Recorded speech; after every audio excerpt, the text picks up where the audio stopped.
اعوذ باللہ من الشیطان الرجیم بسم اللہ الرحمن الرحیم۔ حضور کی دعوت و نصیحت کا انداز۔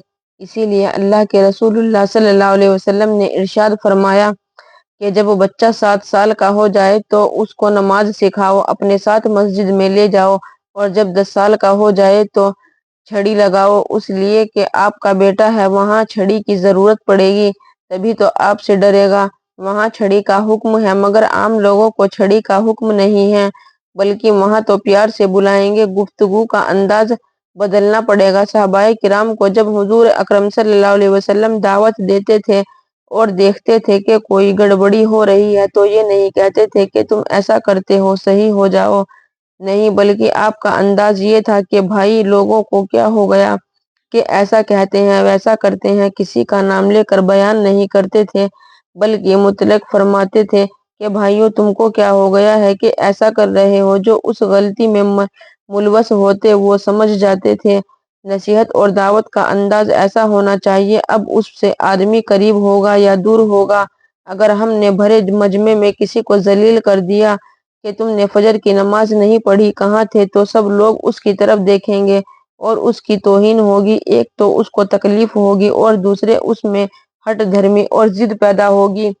اور اگر ہم چپکے سے الگ لے جا کر کہیں گے کہ بھائی آج فجر میں آپ نظر نہیں آئے، خیریت بھی ہے، کیا بات ہے، اللہ ناراض ہوتے ہیں نماز چھوڑنے سے، اور ایک نماز چھوڑنے سے 1,88,00,000 برس جہنم میں جلنا پڑے گا، اور اللہ تعالیٰ بہت ناراض ہوتے ہیں، ایسے پیار سے سمجھائیں گے تو اس کی سمجھ میں بات آ جائے گی، بالکل سمجھ میں آئے گی۔ لیکن اگر آپ دوسرے انداز سے ڈانٹ کر کہیں گے کہ بتاؤ آج فجر میں تم کہاں تھے، تو کیا ہوگا، تو وہ مانے گا نہیں اور آپ سے لڑنے کے لیے تیار ہو جائے گا۔ اگر حکمت کے ساتھ دعوت دیں گے تو انشاءاللہ بات اثر کرے گی۔ ہم دعوت تو دیتے ہیں، جذبے سے سب کے اندر ہے، مگر اندازہ الگ الگ ہے۔ اگر کوئی داڑھی کاٹ رہا ہے تو اس کو ہم سمجھائیں گے، دیکھو بھائی، داڑھی اللہ کے رسول اللہ صلی اللہ علیہ وسلم کی سنت ہے اور سنت کی مخالفت کرنا گناہ ہے، اور حضور صلی اللہ علیہ وسلم نے ارشاد فرمایا کہ مونچھوں کو کٹاؤ اور داڑھی کو بڑھاؤ، مجوس کی مخالفت کرو۔ اس طرح اگر آپ دعوت دیں گے تو سب کی سمجھ میں آ جائے گی۔ لیکن اگر آپ یوں کہیں کہ داڑھی کٹواتے ہو، شرم نہیں آتی، تم کیسے مسلمان ہو، تو کیا ہوگا، آپ کی بات کا کچھ اثر نہیں ہوگا، مگر پیار سے سمجھاؤ گے کہ داڑھی رکھنا سنت ہے، تمام انبیاء کی سنت ہے، تمام بزرگوں اور اسلاف کی سنت ہے، اور مسلمانوں کا شعار ہے، تمام مسلمان کا اس پر عمل رہا ہے، اور اللہ کی خوشنودی اور رضامندی کا ذریعہ ہے، تو وہ بالکل آپ کی بات مانے گا۔ ایسے ہی کوئی نماز نہیں پڑھتا ہے تو آپ اس کو یوں سمجھائیں کہ دیکھو بھائی، اللہ نے 5 وقت کی نماز فرض کی، اگر ان کو نہیں پڑھو گے تو اللہ ناراض ہوں گے، اور ایک وقت کی نماز چھوڑنا بہت بڑا گناہ ہے، بالکل اس کی سمجھ میں بات آ جائے گی۔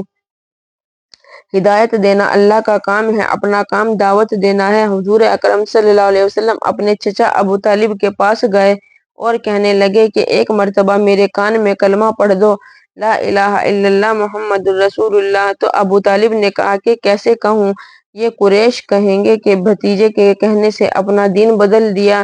بھتیجے، یہ نہیں ہو سکتا۔ حضور صلی اللہ علیہ وسلم کے پاس وحی آتی ہے کہ اے محمد، ہدایت دینا تیرا کام نہیں ہے، تیرا کام دعوت دینا ہے، اور ہدایت دینا میرا کام ہے۔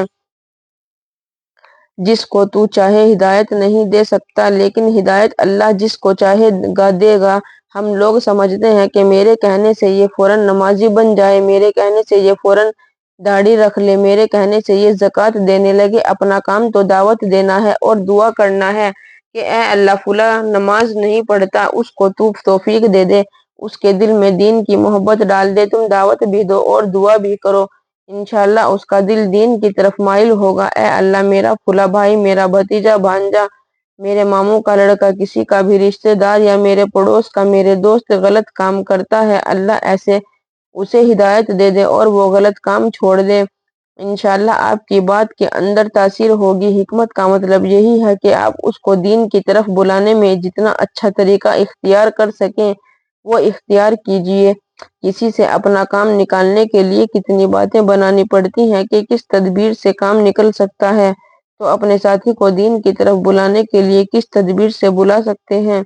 وہی تدبیر اپنانی چاہیے، اور وہ تدبیر محبت ہے۔ اگر محبت اور پیار سے دعوت دی جائے گی اور سچے دل سے، تو زبان کے اندر تاثیر ہوگی اور ضرور وہ دعوت کامیاب رہے گی، اور آپ کی بات کا اثر اس کے دل پر ہوگا اور وہ قبول کرے گا۔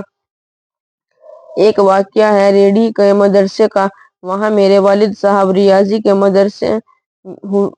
مدرس ہوئے۔ تقریر کے وقت طرفین سے کچھ شرطیں لگائی جاتی ہیں کہ آپ کی یہ ذمہ داری ہے یا میں یہ کروں گا۔ بھائی، کہیں بھی ملازمت اختیار کی جائے تو اس کی کچھ شرطیں ہوتی ہیں۔ والد صاحب کو مدرسے میں مدرس رکھا تھا۔ چونکہ وہ ماسٹر تھے، اس لیے انہوں نے کہا کہ دیکھیے، میں آپ کے مدرسے میں پڑھاؤں گا، مگر میں داڑھی کٹاؤں گا۔ مدرسے میں ایک استاد مولانا اصغر صاحب ذمہ داروں میں سے تھے، جو آج کل شیخ الحدیث میں ہیں۔ تو انہوں نے کہا کہ بھائی، اگر تم دن میں 10 مرتبہ بھی کٹاؤ گے تو ہمیں کوئی اعتراض نہیں ہے، ہمیں تو آپ سے ریاضی پڑھوانا ہے۔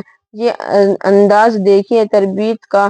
اگر یہ انداز نہ ہوتا اور کہا جاتا کہ تم داڑھی رکھو تبھی تمہیں ملازمت ملے گی، تو نہ وہ مانتے اور نہ ہی مدرسہ والے مانتے، تو وہ ملازم نہ ہوتے اور ان کی اصلاح نہ ہوتی، تو ماحول کا اثر ہوتا ہے۔ تو والد صاحب خود فرماتے ہیں کہ میں اسی دن سے عہد کر لیا کہ اب داڑھی نہیں کٹاؤں گا۔